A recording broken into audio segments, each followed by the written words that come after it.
I'm back with another gem video because I've learned that there is an error to my ways.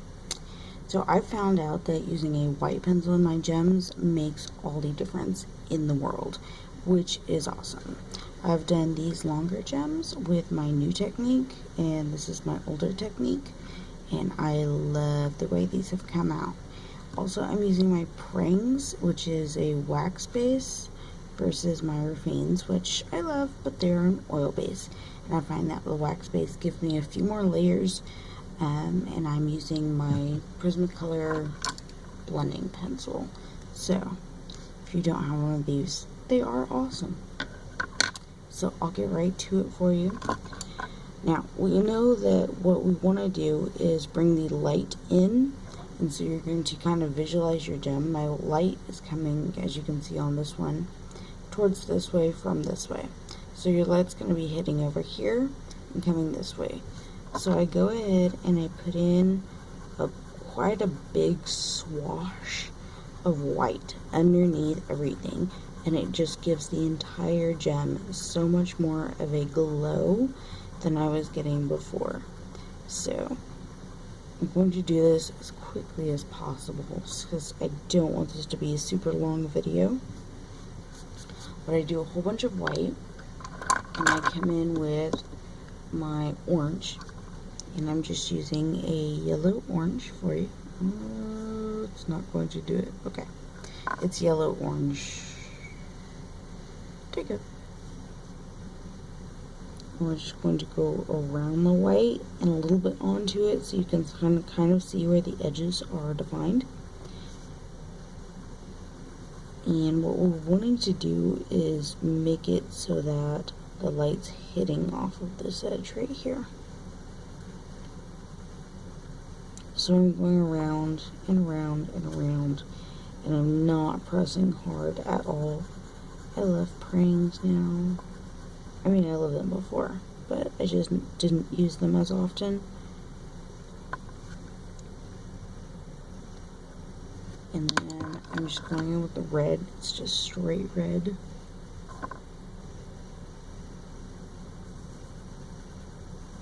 And down here is definitely going to be kind of in shadow. So you want to kind of get it pretty deep. I'm just kind of using medium pressure. It's not very hard. It really isn't. Going around with the medium pressure. Actually, it's kind of light. I tend to color really, really light. But that's why I really like Prangs and Rafines, because they both take pressure very, very well.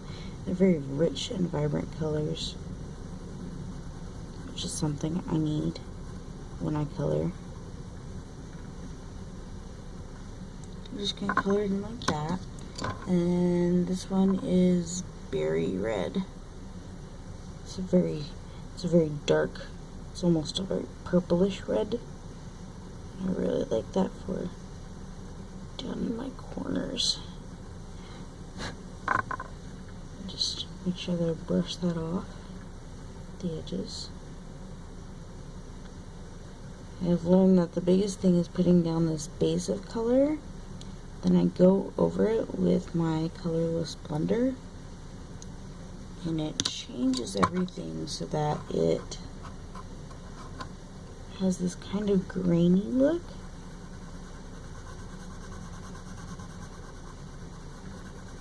And I don't push hard with this either. I just want to move it around so everything kind of blends seamlessly.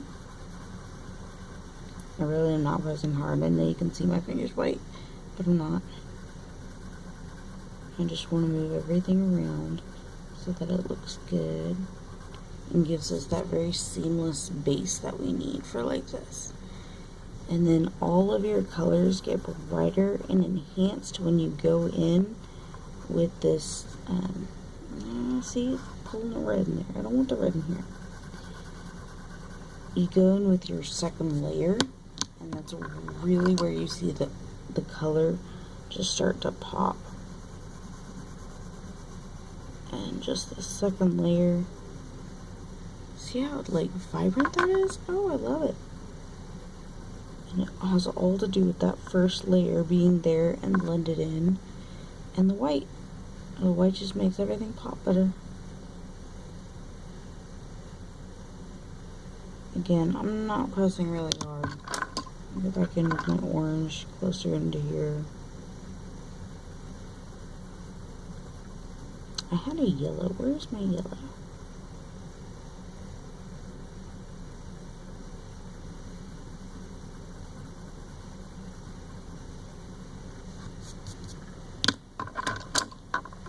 There's yellow. I just have a yellow. It's literally yellow.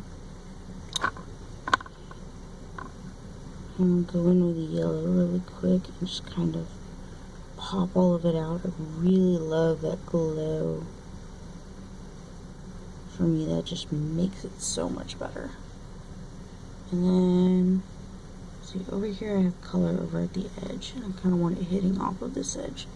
So I'm wondering, let's see, I want to take in my orange and go right across this edge. Just give it a tiny bit of color.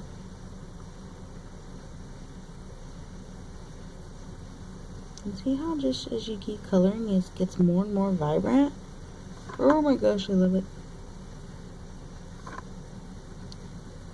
And it also takes away that kind of grainy look that you get after using the colorless blender. I'll go back in here and kind of deepen the corners a little bit. Make them feel kind of like they're recessed a little bit, going down. So that it kind of looks like it's pulling the, pushing the edges down. And then that way it pops up more. Or it looks like it pops up more. It doesn't actually, seeing as how it's, you know, paper. I'm working on cardstock, by the way.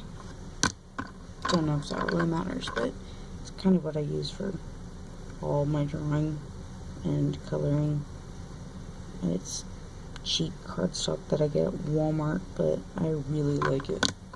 Okay, so really and honestly, like that's it. Like I go back and forth a little bit, make changes where I like changes, but that's honestly it. And then what did I use? Did I use brown? No. Okay, I used the berry red, the super dark, the darkest one that I used up here. And go in and I've made some little lines. Kind of helps give that illusion of depth. Like there's cracks in the very bottom of it. I kind of don't like to go over my white too much. I like it to pop out. And then, whoop, roll away. I have my gel pen. And I'm going to go over here where I want the light to be hitting the gem. And go right along like this. Right here. Wherever you feel that light is hitting it and reflecting off. Can pretty much be anywhere, honestly. So if there's light hitting it here, just put some more, and this is just a reflection, a highlight. Wherever the light hits the gem, it's reflecting right off. Isn't that pretty? It just looks so good. I think I'm gonna put some more yellow in there because it's pretty. And going over the white, you'll see that like it just brightens the yellow like so much more. And there we have it. So now we have these. And I gotta go back in and do these really thin ones. But that's it. Thank you so much. See you next time.